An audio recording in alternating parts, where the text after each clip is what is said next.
Africa के savanna में कुछ खास होने वाला है।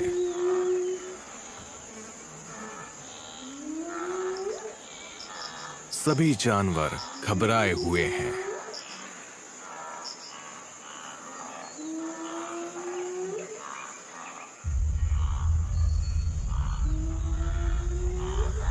एक ताकतवर शिकारी उनके बहुत नजदीक है।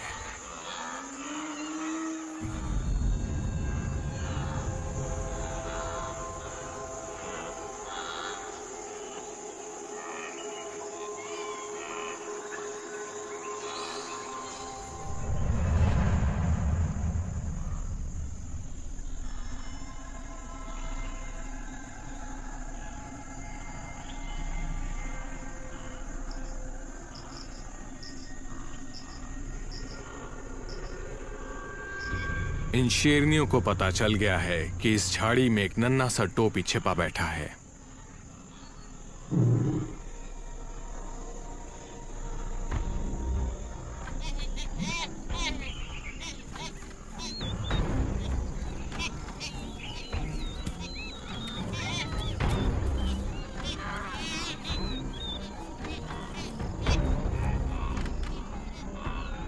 प्रेडेटर्स मजे के लिए शिकार नहीं करते।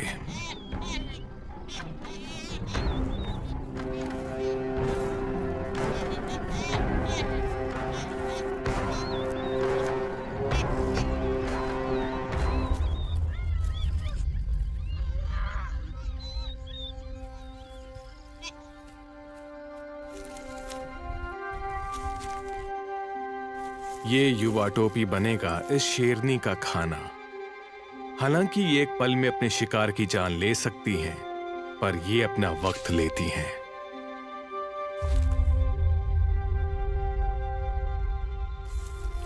इन्हें कोई जल्दबाजी नहीं है। दूर खड़ी टोपी की लाचार मां उसे देख रही है। हर दिन इन खुले मैदानों में होने वाले खेलों में हर्बीवोर्स एक अहम भूमिका निभाते हैं।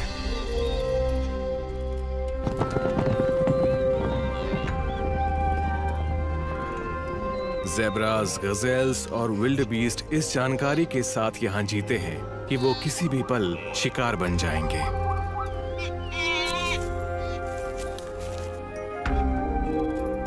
अफ्रीकी हर्बीवोर्स अपने आसपास के माहौल के कारण तनाव को सहने के लिए विकसित होते आए हैं।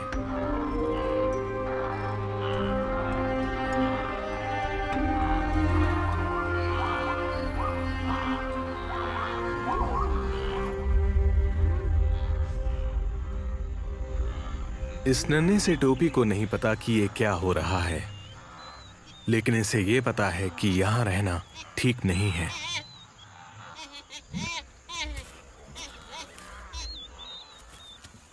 वो भागने की कोशिश करता है।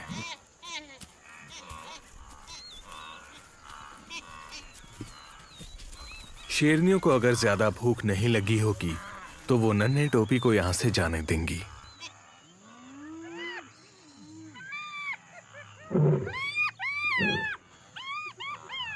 अफ्रीकी सवाना में हर्बीवोर्स के मरने के 3 कारण हो सकते हैं: बीमारी, भूखमरी या किसी शिकारी द्वारा शिकार हो जाना।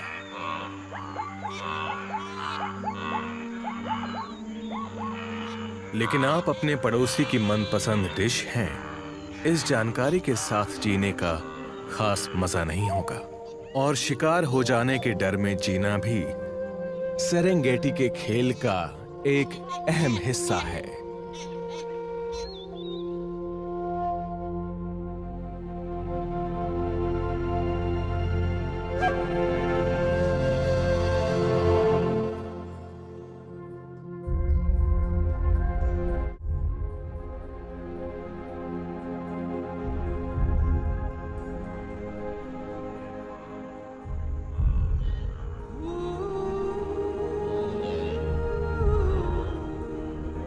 स्वाहिली में माविंडो का मतलब होता है शिकार, जिसका खत्म होना तय है।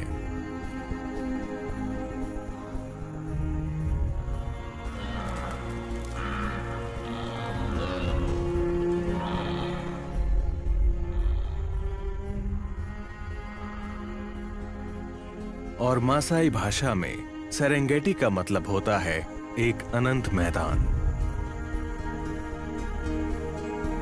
इस क्षेत्र में दुनिया की सबसे बड़ी मेगाफौना की आबादी निवास करती है। यहाँ की 15,000 स्क्वायर किलोमीटर की भूमि में दुनिया के सबसे बड़े जानवर घूमते हैं।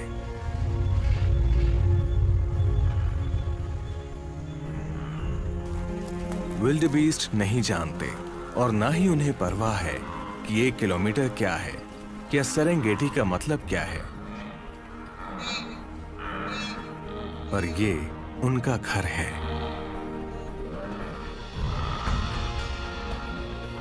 ग्नू के तरीके थोड़े अलग हैं। अगर झुंड का कोई सदस्य खाना खाए तो सभी खाना खाते हैं, पर अगर कोई साथी घबराया हुआ है तो इसका मतलब है बेहतर यही होगा कि सभी सतर्क रहें।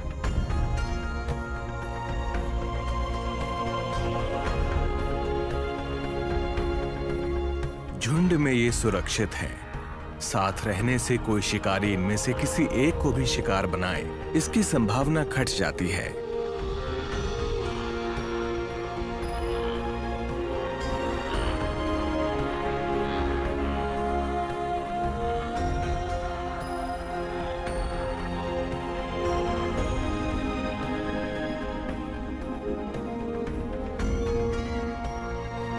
विल्डबीस्ट की नजरें उतनी तेज तो नहीं होती, लेकिन उनकी सुनने की क्षमता बेमिसाल है।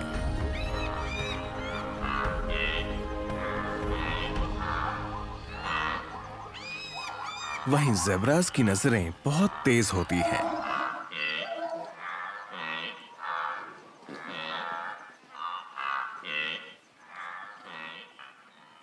टोपीज पास में ही है।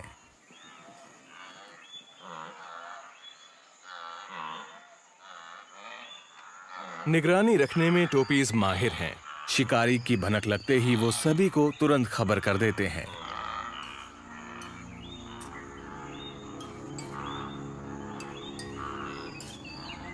हालांकि ये प्रजातियां आपस में मेल नहीं खाती, लेकिन एक झुंड में रहने में ही सबकी भलाई है। और सवाना में सभी मिलजुल कर रहते हैं, यहां तक कि शिकारी भी।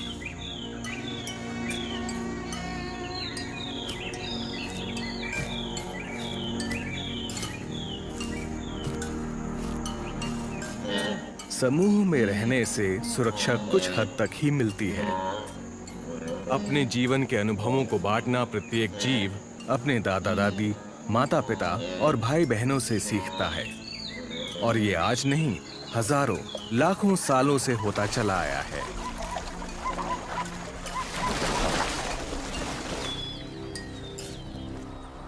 समूह का कोई भी सदस्य किसी और ढंग से जीने की कल्पना नहीं कर सकता। एक समूह में रहते हुए ये सभी जानवर आपस में रिश्ते बना लेते हैं।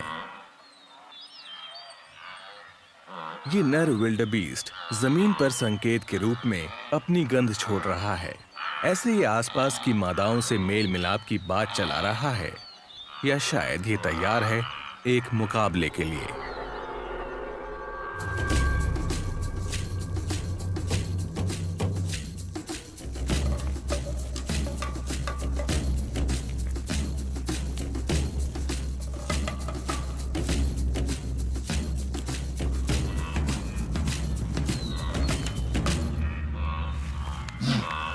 सेरेंगेटी के इकोसिस्टम में विल्डबीस्ट मुख्य भूमिका निभाते हुए नजर आते हैं।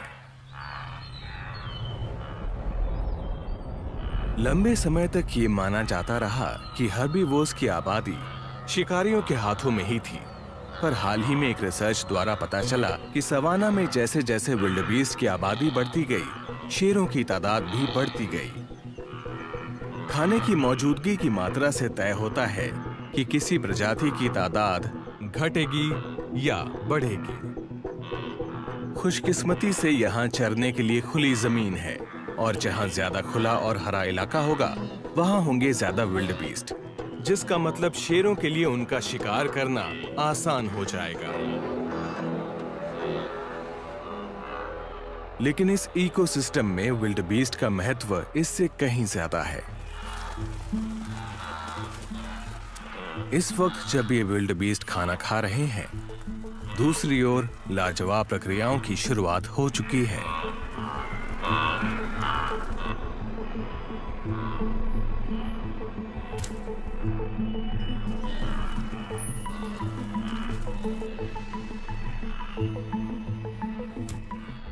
विल्डबीस्ट जितनी ज्यादा घास खाएंगे, इकोसिस्टम में जिराफ्स उतने ज्यादा होंगे। पर असल में इस सब का आपस में क्या वास्ता है?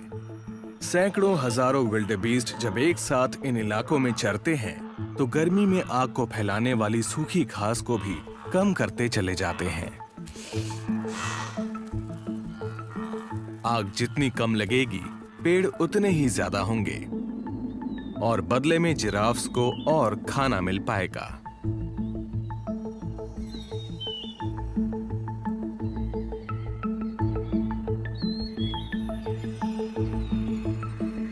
गजेल्स भी घास खाते हैं, लेकिन वो खाने के लिए विल्डबीस्ट का मुकाबला करते हैं। इसलिए विल्डबीस्ट जितने ज्यादा होंगे, इकोसिस्टम में गजेल्स उतने ही कम होंगे।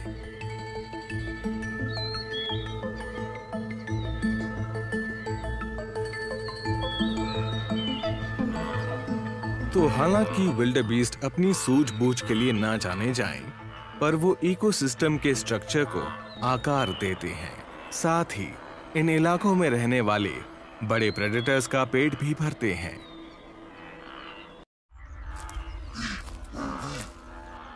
शेर शिकार करते हैं क्योंकि भूख उन्हें भी लगती है, जिस कारण विल्डबीस्ट लगातार परेशान रहते हैं।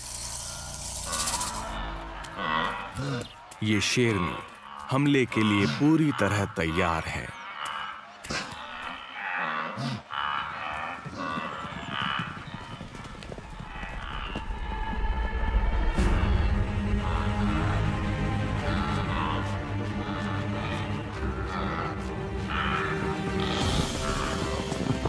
झुंड में रहकर शिकारी से दूर भागने में शिकार होने की संभावनाएं घट जाती हैं और इसीलिए ज्यादातर खुले मैदानों में शेरनियों की शिकार की कोशिशें नाकाम हो जाती हैं।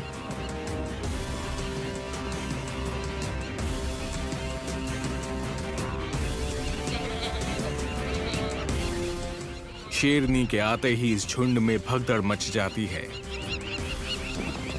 और ये शेरनी इसी भगदड़ का फायदा उठाने की फिराक में है।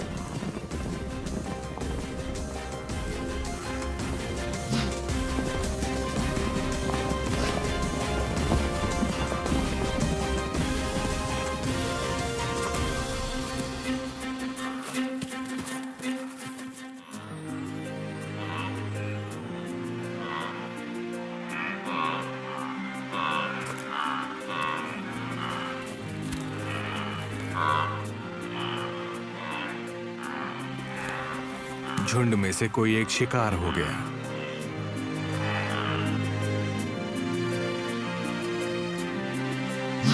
सवाना के वासियों के मन में हर पल खतरे का आभास बना रहता है।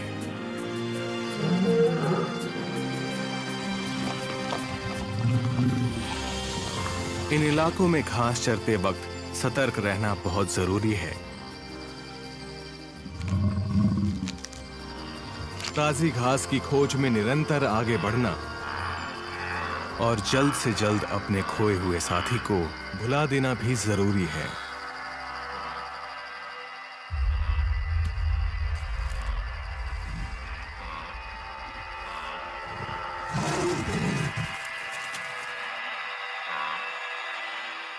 विल्डबीस्ट, टोपी और ज़ेब्रा सभी जानते हैं कि आसपास शेर है।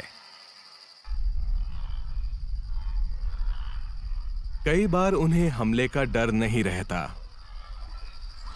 लेकिन सुरक्षा में लापरवाही भारी पड़ जाती है।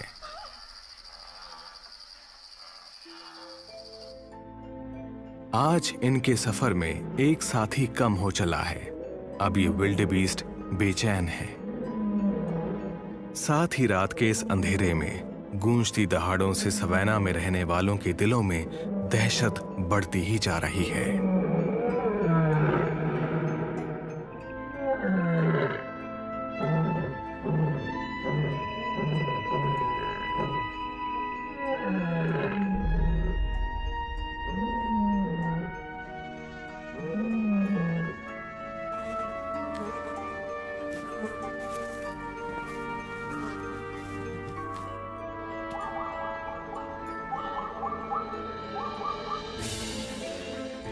ये टोपी पूरी तरह सतर्क है।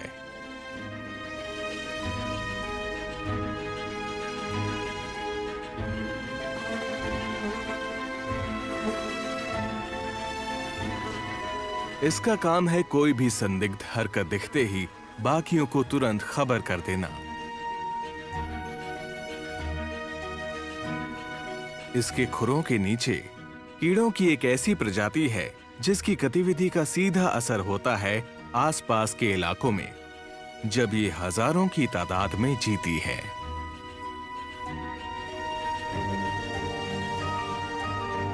दीमक।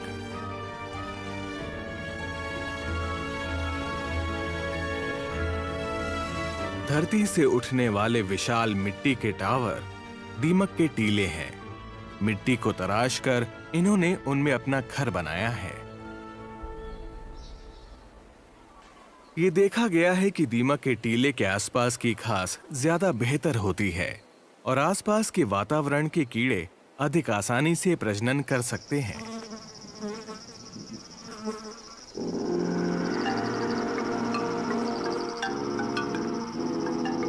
दीमक के टीलों को कई हर्बीवोर्स निगरानी के लिए इस्तेमाल करते हैं, पर ज्यादातर टोपीज।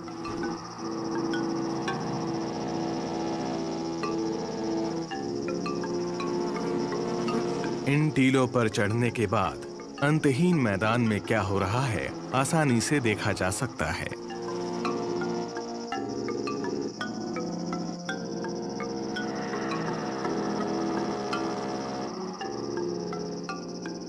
टोपी घंटों तक ऐसे ही खड़े रह सकते हैं। खतरे का आभास होते ही नर सबको खबर कर देगा।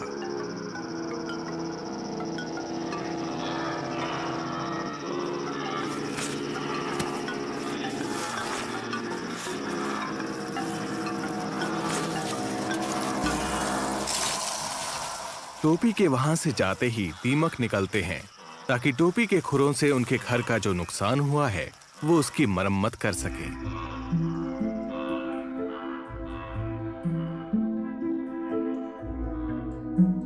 गुफाओं का एक नेटवर्क दीमकों के टीले के अंदर संचालन में मदद करता है।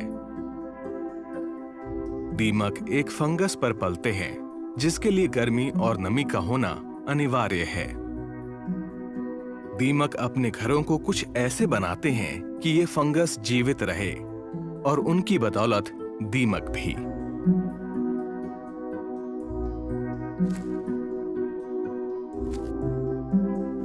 इन इकोसिस्टम्स में रह रहे सदस्यों के रिश्ते जितने ज्यादा जटिल हैं, उतने ही मनमोहक भी। दीमक के टीले ने एक प्लेटफॉर्म प्रदान किया जिसे टोपी के वजन ने बिगाड़ा और दीमकों ने उसकी मरम्मत की। ये कोरी बस्टर्ड समझ चुका है कि क्योंकि आसपास एक टोपी है, इसे जल्द ही इसका पसंदीदा भोजन मिलने वाला है।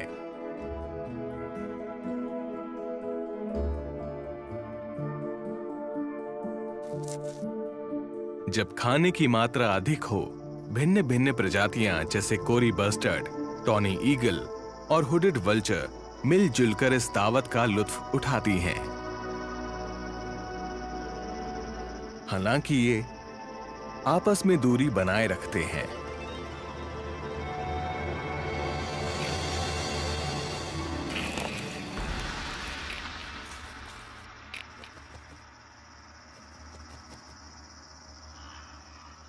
एक बड़े से झुंड में रहने का मतलब है कि पहरा भी एक बड़े पैमाने पर दिया जा सकता है।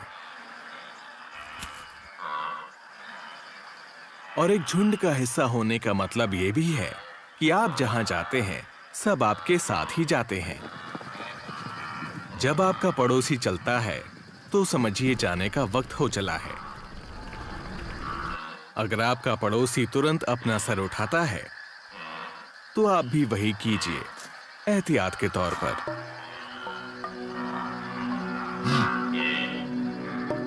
सैकड़ों हजारों की तादाद में विल्डबीस्ट, ज़ेब्रा और एंटीलोप इन हरियाली भरे इलाकों में दिखाई दे रहे हैं। जैसे जैसे वो चरते हैं, यहाँ की घास खत्म होती जाती है।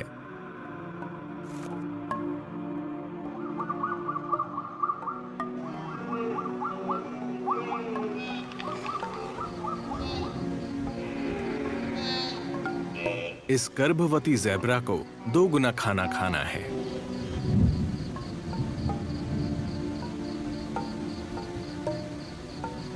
झुंड के सभी सदस्य इस इलाके से अच्छी तरह वाकिफ हैं। वो यहाँ कई बार आ चुके हैं।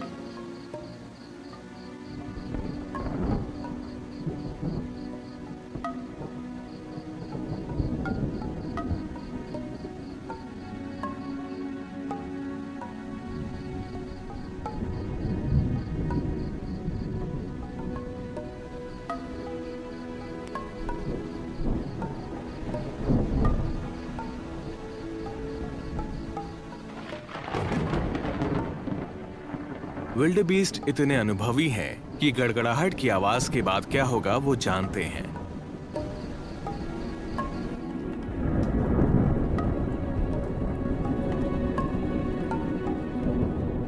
महक, ठंडक और नमी से सभी हर्बीवोर्स को एक इशारा मिल जाता है कि ये गर्मी की बौछार नहीं है।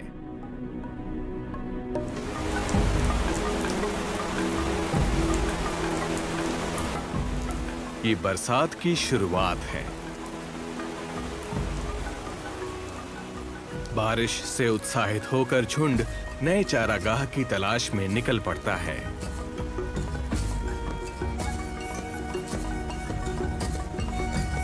अपना सारा जीवन यहां बिताने के बाद ये बखूबी जानते हैं कि इन्हें कहां जाना है।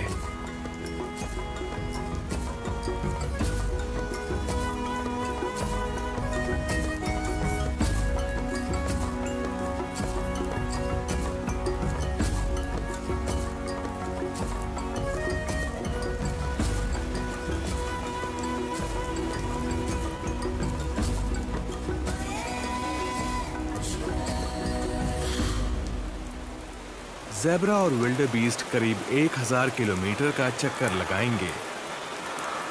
सेरेंगेटी की घास साल दर साल तेजी से चरे जाने की आदी हो चुकी है। हर्बीवोर्स के दांतों से काटे जाने पर घास तेजी से बढ़ती है और उसके पोषण मूल्य में वृद्धि होती है।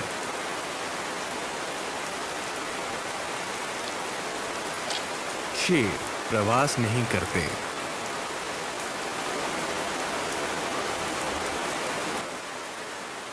शेरों का ये झुंड बारिश के मौसम के रुकने का इंतजार करेगा, क्योंकि तब हर्बीवोर्स भी लौट ही आएंगे।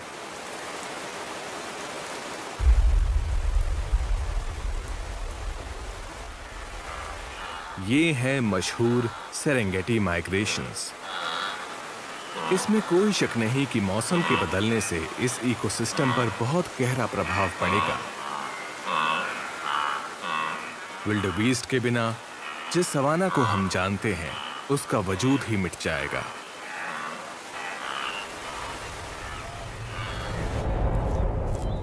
ज़ेब्रा की नजर औरों से तेज है, इसलिए अक्सर वो माइग्रेशन के दौरान आगे रहते हैं।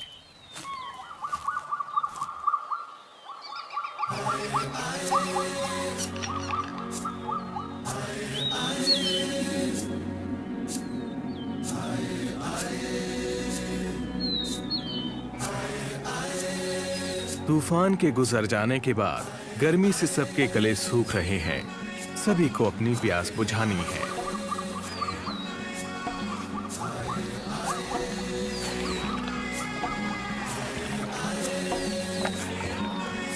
अब वो आ चुके हैं मारा नदी के तट पर।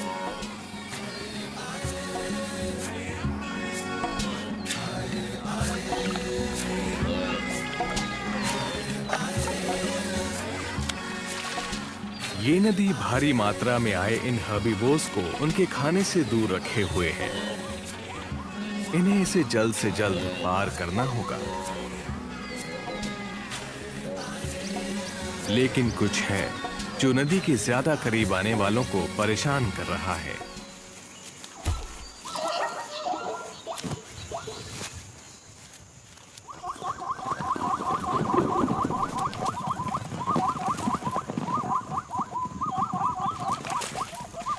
झुंड किनारे पर इकट्ठा हो गया है।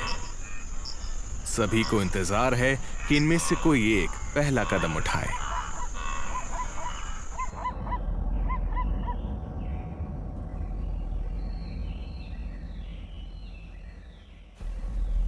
इंस्टिंक्ट और अनुभव ने इन्हें सिखाया है कि पानी में क्या है। मगरमच्छ जो इंतजार में है कि कब उनका खाना नदी में आए।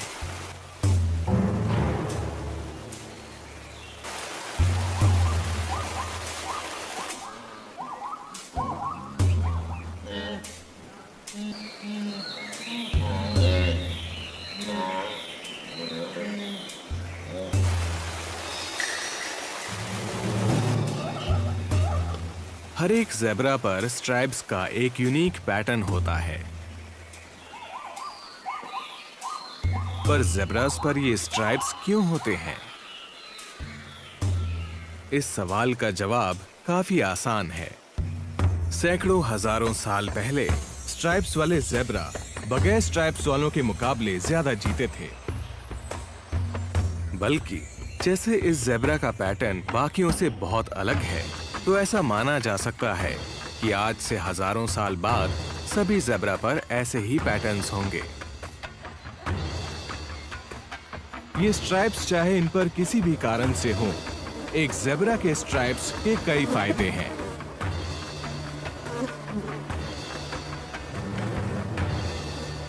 इनकी वजह से मक्खियां दूर रहती हैं।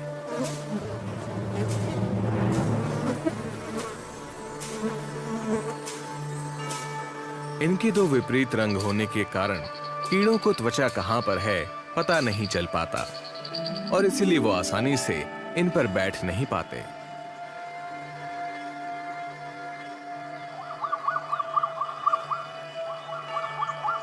इन alternating black and white stripes से माइक्रो करंट्स उत्पन्न होते हैं जो शरीर के तापमान को मेंटेन करते हैं।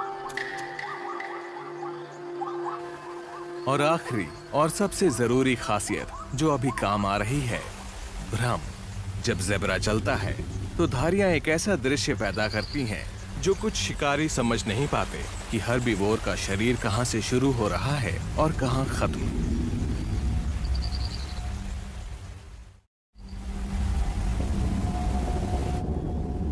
नदी पार करना हिम्मत का काम है। ज़ेब्रा के लिए इन मगरमच्छों के पास जाना मौत को न्योता देने जैसा है।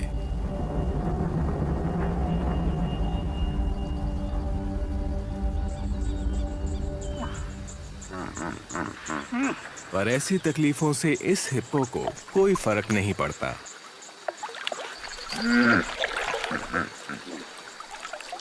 हिप्पोज अपने रेप्टाइल पड़ोसियों के साथ इसी पानी में रहते हैं और जो मगरमच्छ हिप्पो के परिवार के करीब जाने की हिम्मत करता है, उसके टुकड़े टुकड़े कर दिए जाते हैं। घंटे बीतते चले जाते हैं और दिनों में बदल जाते हैं। अब हालांकि भूख पहले से कहीं ज्यादा बढ़ चुकी है, पर कोई भी दूसरी तरफ मौजूद खाने की ओर जाने की पहल नहीं करना चाहता।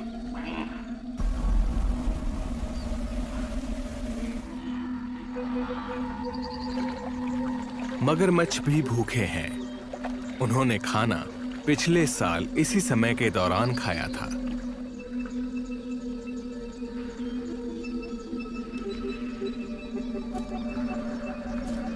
आखिरकार एक ज़ेब्रा पहल करता है और डुबकी लगाता है।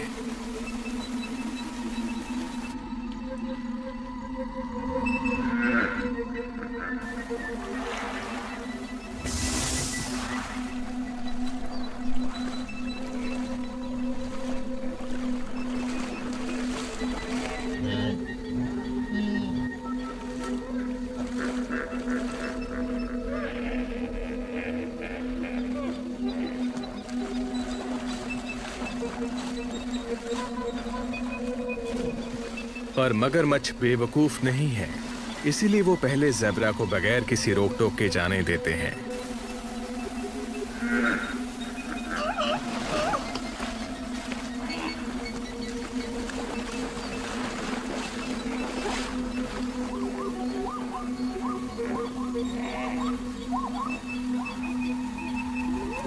अभी हमला करना सही नहीं होगा। स्ट्राइप्स के कारण नजरों में हुई दखलंदाजी नाकामी की वजह बन सकती है। इस पल शिकार का कोई भी प्रयास टोपीज और विल्डबीस्ट को तितर बितर कर देगा और वो नदी पार करने नहीं आएंगे।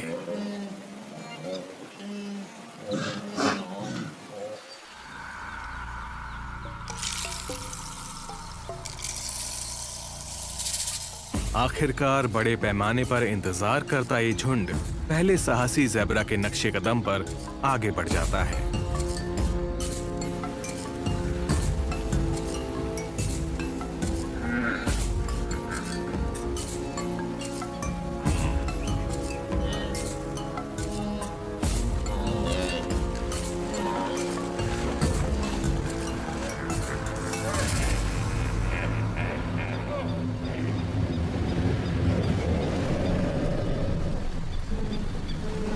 जैसा कि प्रकृति में अक्सर होता चला आया है, कमजोरों का शिकार होना तय है।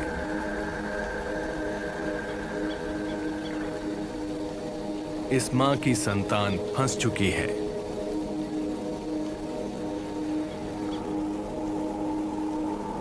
लाचार मां देख रही है कि उसकी संतान का कैसे खात्मा होगा। उसे बचाने के लिए वो कुछ नहीं कर सकती।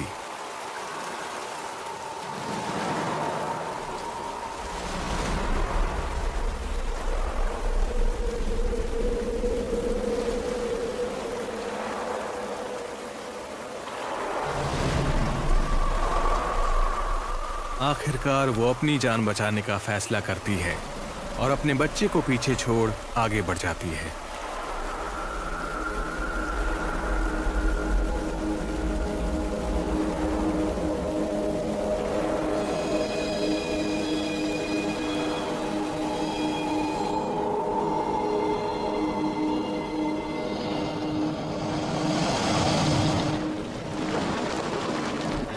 मगरमच्छ खून के प्यासे हैं।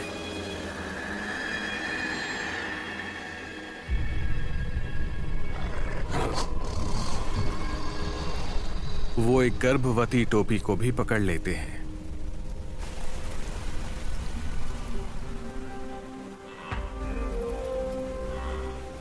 नदी पार करना बेशक इस झुंड के प्रत्येक सदस्य के लिए किसी बुरे सपने से कम नहीं, लेकिन मगरमच्छों को भी खाना चाहिए। वो खुशकिस्मत हैं कि सेरेंगेटी हर्बीवोर्स के सफर की बदौलत हर साल उन्हें एक दावत मिल ही जाती है।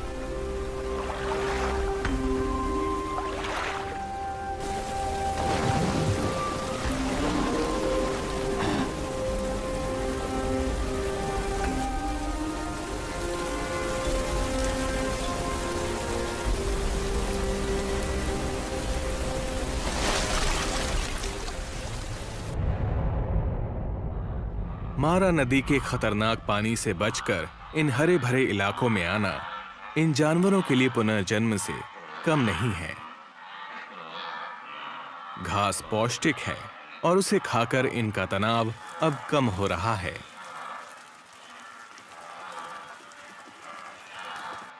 भयानक यादों को फिलहाल के लिए भुला दिया जाएगा। एक ज़ेब्रा फूल का अभी जन्म हुआ है। हर्बीवोर्स का जीवन खतरों से भरा होता है, लेकिन उन्हें कोमलता भरे पल भी प्राप्त होते हैं।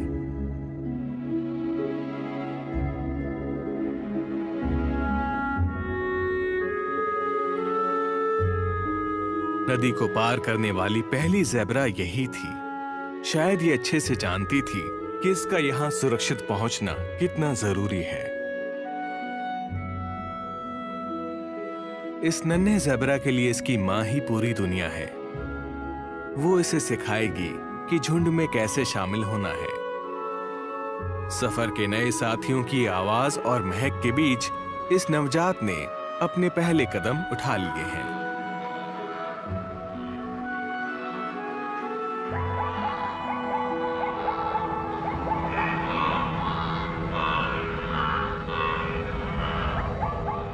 हवाओं में शोर और महक से खाने के आने की खबर मिल चुकी है।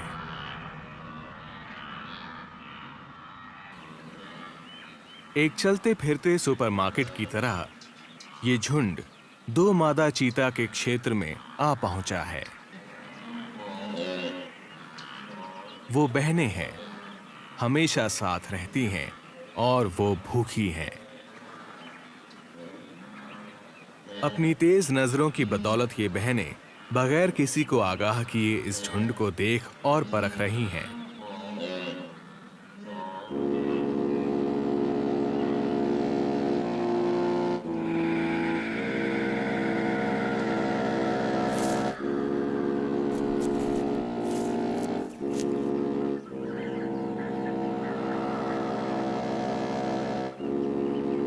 वो एक आसान शिकार की तलाश में है, शायद ऐसा जो शारीरिक रूप से कमजोर हो।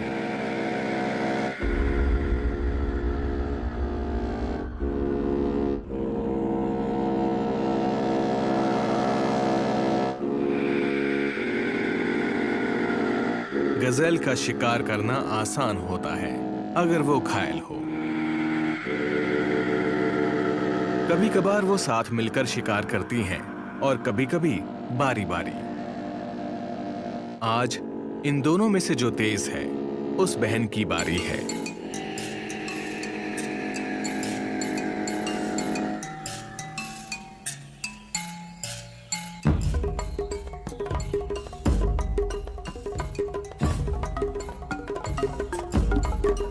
सबसे कमजोर का शिकार कर सबसे ताकतवर प्रजाति जीवित रहती है।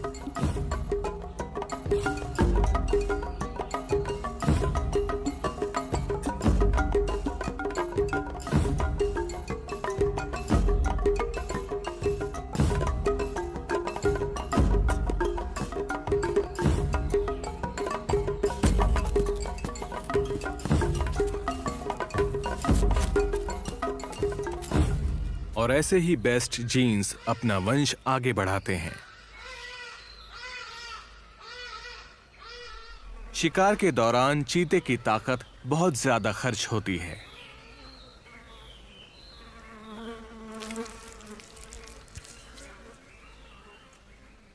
खाते हुए दोनों बहनें ध्यान रखती हैं कि उनके पंजे गंदे ना हो जाएं।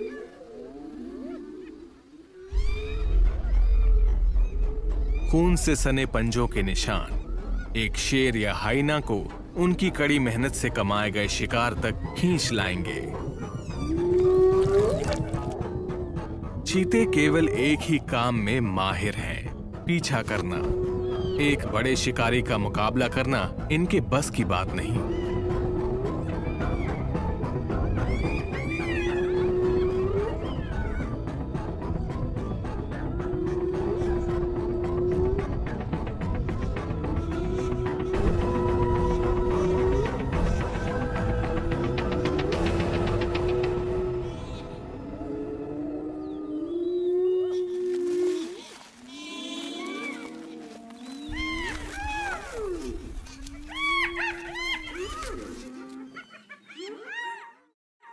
माइग्रेंट हर्बीवोर्स प्रतिदिन किसी अपने को गंवाते हैं, लेकिन उनकी उपस्थिति इकोसिस्टम को दुरुस्त रखती है।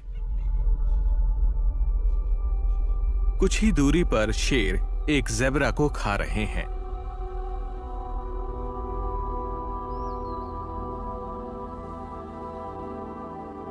ज़ेब्रा की स्ट्राइप्स के बावजूद शेर उसका शिकार कर लेता है।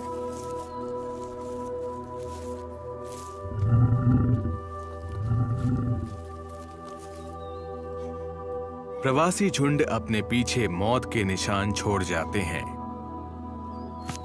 और शिकारियों के लिए भोजन।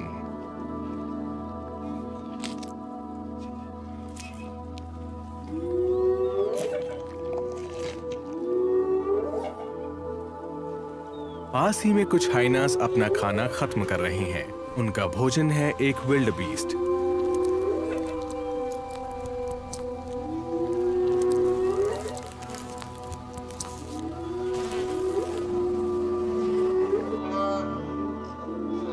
लंबे समय तक ऐसा माना जाता था कि हाइनास सिर्फ सड़ती हुई लाशें ही खाते हैं।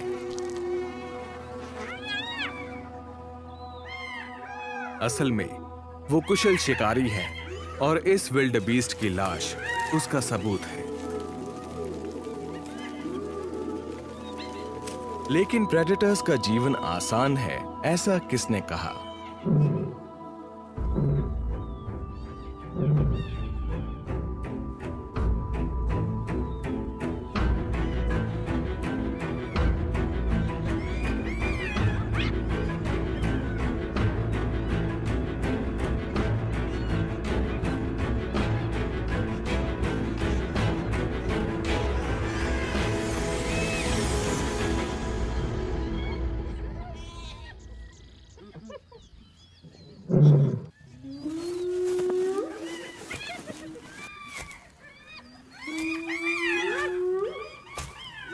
शेरों को हमलों के दौरान आराम भी करना पड़ता है, चाहे वो भोजन प्राप्त करने निकले हों या अपनी ही प्रजाति में संघर्ष से जूझ रहे हों।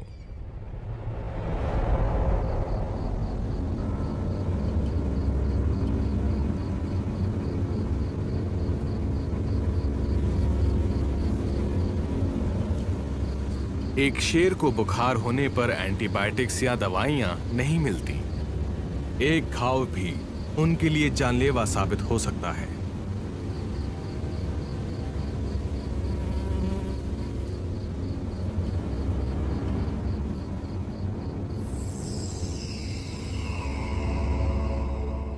शेर समूह में रहते हैं।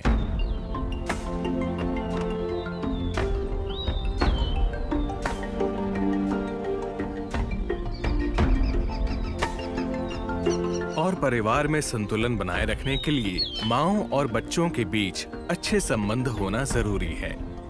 नर शेरनी और शावकों की सुरक्षा का ख्याल रखते हैं।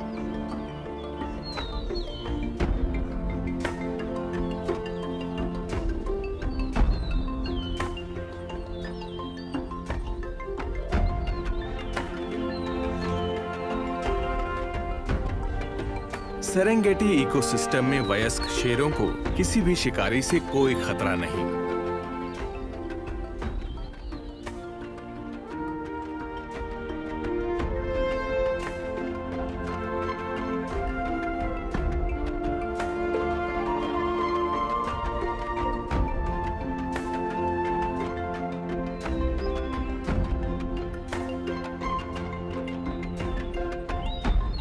सभी जानते हैं कि शेर यहाँ के राजा हैं।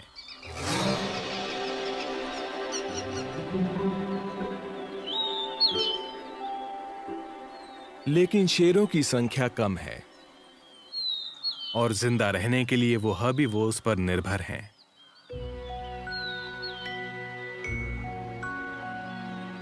आक्रामकता और हिंसा से भरी इस दुनिया में कम उम्र में मारे जाने का खतरा बहुत ज्यादा है।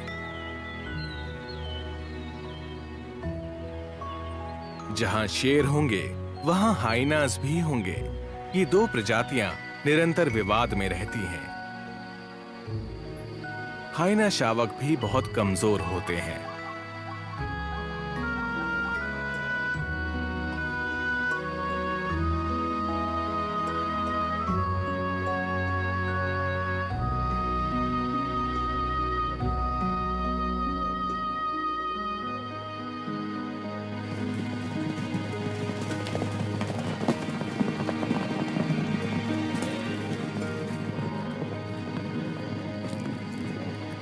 हालांकि ये शावक अपने माता पिता के संरक्षण में रह रहे हैं, जिनके लिए जीवन की जीत छुपी है अपने बच्चों को बड़ा और ताकतवर होते देखने में।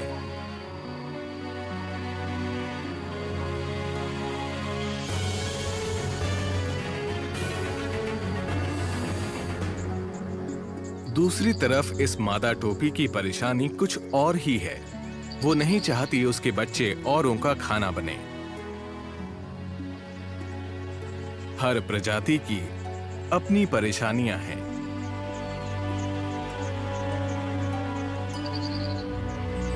सेरेंगेटी में सभी जीवित चीजें एक दूसरे से जुड़ी हुई हैं, जिससे मिलता है सही संतुलन। जिसके तहत सभी यहाँ इकोसिस्टम को कुछ देते हैं और इसी इकोसिस्टम से कुछ पाते हैं।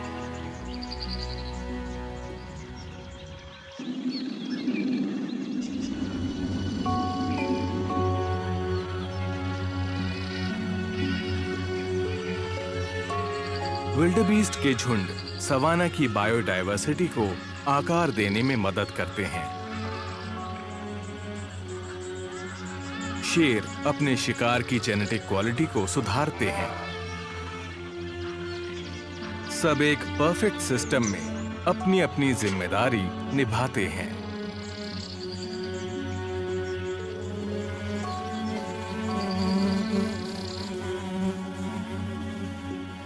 अफ्रीकी सवाना में कुछ होने जा रहा है।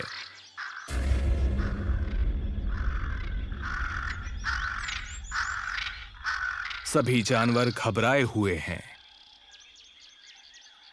यहां की हवाओं में एक खतरनाक महक है।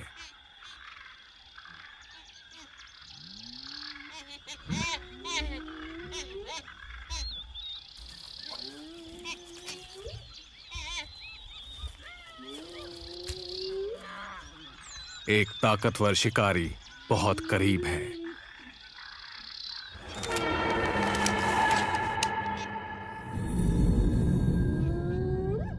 शेर, विल्डेबीस्ट, टोपी सभी देख रहे हैं, घबराए हुए। वो सभी खतरे से वाकिफ हैं। हर दिन उनकी जिंदगी इन्हीं खेलों में तो गुजरती है। एक पोचर खाने के लिए शिकार नहीं करता। उसका शिकार ये छोटा सा टोपी हो या शेरनियों में से कोई एक हो या सवाना का कोई भी जानवर हो सकता है, लेकिन वो सबसे बड़े जानवर को चुनेगा, वो जिसके सींग सबसे खास होंगे। उसकी ट्रॉफी कोई अपने घर में सजाएगा, चाहे ये किसी को भी चुने। प्राकृतिक चयन के नियमों का उल्लंघन तो हो ही रहा है।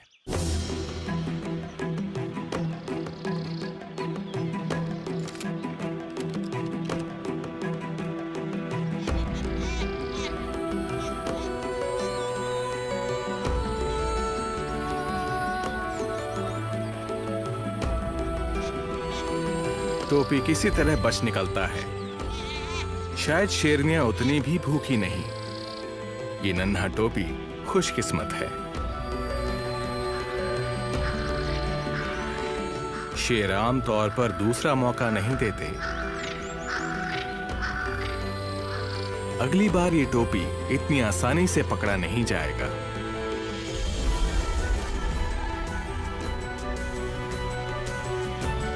इसकी रक्षा करना या खात्मा करना इंसान के हाथों में है। मानव शिकारी ने काले फर वाले इस बड़े से नर को चुना है। ट्रिगर पर रखी उसकी उंगली पूरे परिवार को तबाह कर सकती है। एक निशाने पर लगी गोली से पूरे इकोसिस्टम का संतुलन बिगड़ सकता है। दुनिया में कुछ ही हजार शेर जिंदा बचे हैं और 7 अरब से भी ज्यादा इंसान हैं। तो हमें काबू में कौन रखेगा? शेर, चीता और हाइना भी शिकार होते हैं। हमारी दुनिया पर मंडरा रहे सबसे बड़े खतरे का शिकार। सेरेंगेटी के खेलों में अक्सर ऐसा ही होता है।